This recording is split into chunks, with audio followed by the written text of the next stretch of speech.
पापा ने ठीक ही कहा था, बेटे ने नाम तो किया, लेकिन खुद पापा ही इतना नाम कर गए थे कि बेटे को ज़्यादा मशक्क़त नहीं करनी पड़ी। दोस्तों, हम यहाँ फिल्म कयामत से कयामत तक के हीरो की बात नहीं कर रहे, बल्कि यह सुपरहिट गाना रिलीज करने वाली कंपनी टी सीरीज के पापा गुलशन कुमार की बात कर रहे हैं और उनकी विरासत पर बॉलीवुड की सबसे बड़ी music and film production company चलाने वाले उनके बेटे भूषण कुमार की।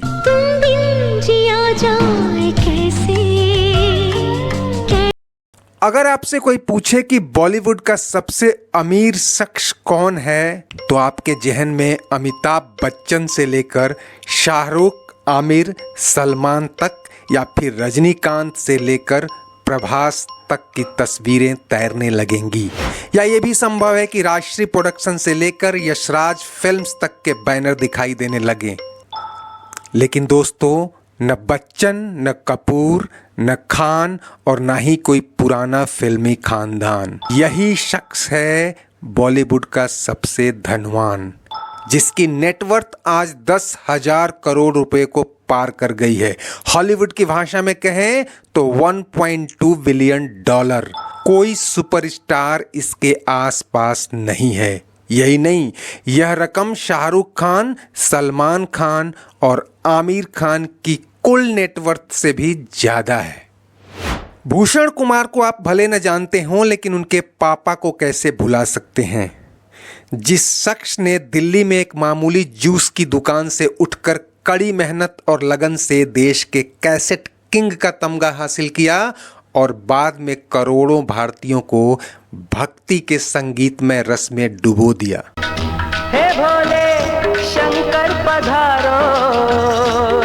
साहस ऐसा कि करोड़ों की फिरौती मांगने वाले अंडरवर्ल्ड के आगे मरते दम तक न झुका और नसीहत दे डाली कि जितना तुम्हें फिरौती दूंगा उतने में तो हमेशा के लिए वैष्णो देवी पर भंडारा कराऊंगा। मैं बालक तू माता शेरवालिए। इसे भक्ति की शक्ति कहिए या गुलशन कुमार का अदम्य संघर्ष, जूस बेचने से लेकर कैसेट बेचने तक और फिर गाने बनाने से लेकर फिल्में बनाने तक कामयाबी की जो मिसाल खड़ी की, वो विरले ही देखने को मिलती है। जय हनुमान ज्ञान गुण सागर। साल 1997 में मंदिर से लौटते वक्त गुलशन कुमार ने ताबड़तोड़ गोलियों के आगे भले ही दम तोड़ दिया, लेकिन तब तक म्यूजिक और फिल्म प्रोडक्शन की जो मीनार खड़ी कर गए थे, उसे गिराना किसी के वश में नहीं था। कुछ समय के लिए सीडी और डिजिटल तकनीक के झोंकों ने सुपर कैसेट्स इंडस्ट्रीज यानी टी सीरीज को चैलेंज जरूर किया, लेकिन जल्द ही उसने इनसे भी पार पा लिया। जिस भाई कृष्ण कुमार को गुलशन कुमार ने अपनी पहली डायरेक्टोरियल फिल्म बेवफा सनम से लॉन्च किया था, उन्होंने 20 साल के भतीजे भूषण कुमार को कारोबार में खूब गाइड किया। और जब भूषण पूरे टी सीरीज की बागडोर अपने हाथ में ले चुके हैं, इस कंपनी का सालाना राजस्व करीब 2,500 करोड़ रुपए पहुंच गया है। इसमें करीब 1,000 करोड़ रुपए फिल्म प्रोडक्शन से भी आते हैं।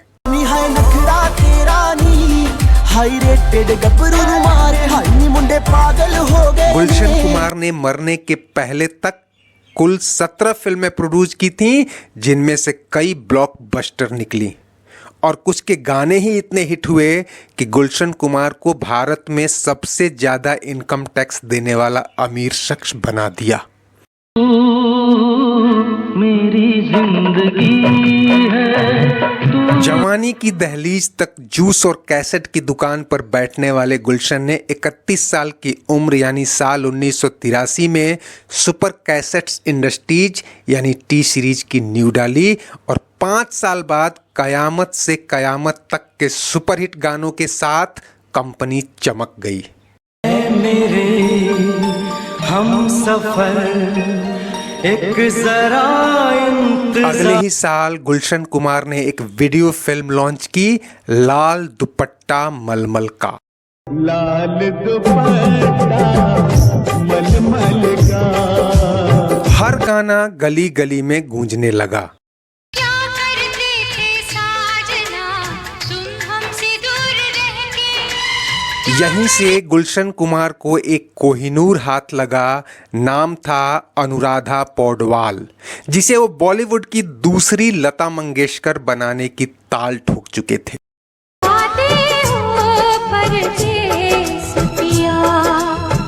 साल 1990 में उनकी कंपनी की all time musical blockbuster film आई आशिकी। बस एक सनम चाहिए आशिकी के। इस फिल्म ने टी सीरीज को एक म्यूजिक कंपनी से ऊपर उठाकर एक सफल फिल्म प्रोडक्शन कंपनी बना दिया।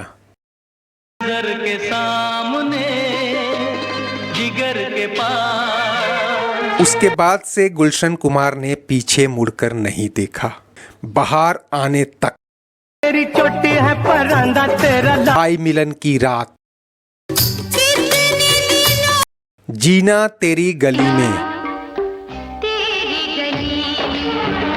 दिल है कि मानता नहीं, दिल है कि मानता नहीं। और इसी तरह की कुल 17 फिल्में बना डाली और साथ ही भक्तिपूर्ण गानों और फिल्मों की गंगा भी अविरल बहती रही।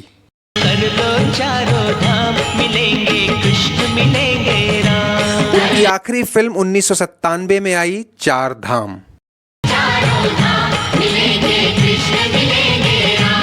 गुलशन कुमार की हत्या के बाद उनके 20 साल के बेटे पर कुछ नया करने से बड़ी जिम्मेदारी मौजूदा कारोबार को संभालने की थी। साल 2001 में पहली फिल्म प्रोड्यूस की तुम बिन, जो सुपरहिट रही। तुम्हारे सिवा कुछ ना चाहत करेंगे। उसके बाद से टी सीरीज प्रोडक्शन के बैनर तले हर साल 2-4 फिल्में आती रहीं और 2024 तक कंपनी की झोली में 100 से ज्यादा फिल्में हैं। फिलहाल कंपनी भूल भुलैया 3 और गुलशन कुमार का बायोपिक बनाने में लगी है। आज टी सीरीज को इंटरनेट से भी बड़ी कमाई होती है। पिछले 7 साल से यह यूट्यूब का सबसे बड़ा चैनल है। मुंडे पागल हो गए ने, तेरे गिन गिन लगदे। हालांकि भूषण के प्रोडक्शन में क्वालिटी के मुकाबले क्वांटिटी ही ज्यादा दिखी है, लेकिन शायद यह नए जमाने का कारोबारी दस्तूर रहा हो। हकीकत यही है कि आज भूषण की 10,000 करोड़ रुपए के नेटवर्थ के मुकाबले कभी भारतीय फिल्म उद्योग पर राज करने वाले यशराज फिल्म्स की नेटवर्थ 7,000 करोड़ ही है। करण जौहर की धर्मा प्रोडक्शन की कुल नेटवर्थ यानी 2,000 करोड़ रुपए से ज्यादा तो टी सीरीज का सालाना रेवेन्यू है। तो दोस्तों, इसे गुलशन कुमार का पुण्य प्रताप समझिए या भूषण की नई लीडरशिप। इतना तय है कि आदमी हो या कंपनी, जो नीचे से उठता है वो ऊंचाई पर ज्यादा दिन तक कायम रहता है। मैं बालक तू माता शेरावालिए। उम्मीद है आपको ये वीडियो पसंद आया होगा। चलते चलते इसे लाइक, शेयर और सब्सक्राइब कर लीजिए। शुक्रिया, नमस्ते, आभार।